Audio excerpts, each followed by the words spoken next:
If you were to ask someone what their favorite part of the Thanksgiving meal was, what they're most thankful for on Thanksgiving, anybody who doesn't say the stuffing is lying to someone, probably to themselves. This is Kenji Lopez-Alt of Serious Eats and the Food Lab, and today I'm going to show you how to make my favorite sage and sausage stuffing, or dressing if you want to call it dressing, I don't care. It's really easy, only a few ingredients. You can make it ahead and bake it off on the day of. Here's how we do it.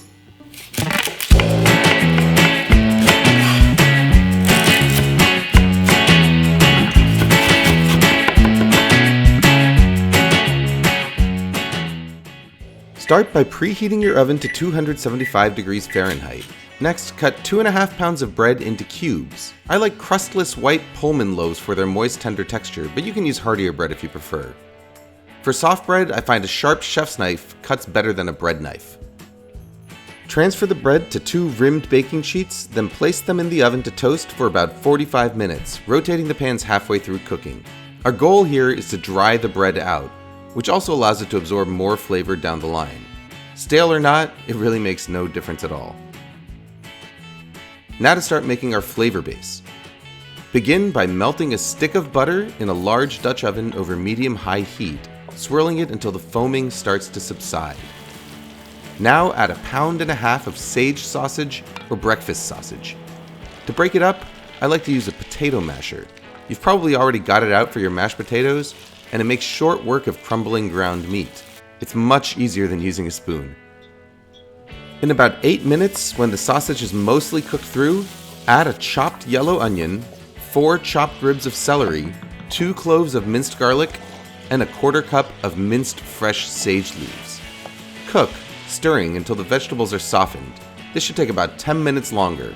Then take the pan off of the heat. Now for the liquids. I like my stuffing to be very moist, with a texture almost like savory bread pudding. To get this, I combine 3 eggs with 1/4 cup of minced fresh parsley leaves and 2 cups of chicken or turkey broth. Then I whisk it all together. To keep the eggs from setting as I add them to the hot sausage mixture, I first add another 2 cups of broth to the sausage to cool it down. Then I slowly drizzle in the egg mixture, stirring with a wooden spoon the entire time. Now add the dried bread cubes to the pot. At first it's going to seem like way too much bread, but as you gently fold the mixture together, the bread should absorb every last drop. That's it.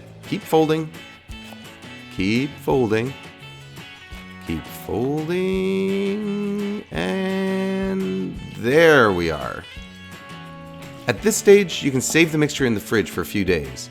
When you're ready to bake and serve, preheat the oven to 350 degrees Fahrenheit, then butter a 13 by 9 inch casserole dish. Transfer the mixture to the dish and then spread it out evenly with a wooden spoon, leaving the top surface kind of rough for better surface area. Cover it tightly with aluminum foil. This is going to help it steam during the first stage of cooking, which should give you moisture end results. Transfer it to the oven and bake for about 45 minutes. The internal temperature of the stuffing should register around 150 degrees at this stage.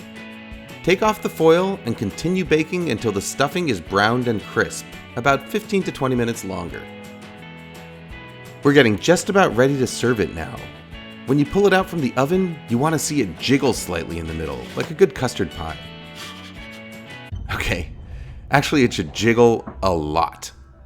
And that's the real key to this stuffing, the moist, custard-like center packed with buttery, savory flavor, contrasting with the crisply brown crust all around. Let it cool slightly, sprinkle it with some more parsley, and then it's just missing one last thing. What was that again? Oh right, the gravy. Never forget the gravy.